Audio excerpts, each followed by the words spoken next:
Okay guys, welcome back to my channel. I'm A Green, and today we're going to talk about a brief history, really brief, about metalsmithing.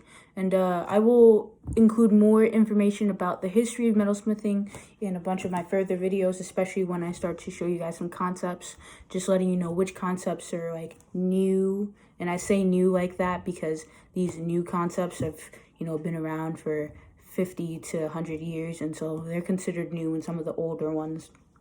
And then I'll definitely show you guys how metalsmithing has changed over time.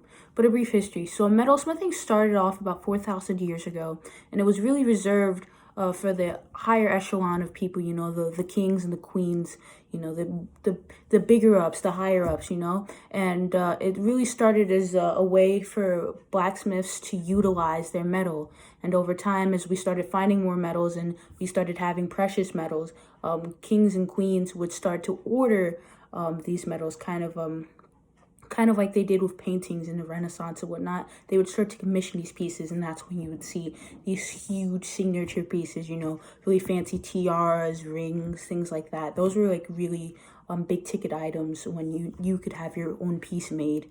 And so that sort of continued until today. And so be sure to check out my next videos about some of the techniques that I'm currently using, and I will make sure that when I use those techniques, I pause and I tell you guys, these are new techniques, these are old techniques, and see if I can give you a little bit more history on where some of the things that modern jewelers like myself today still use.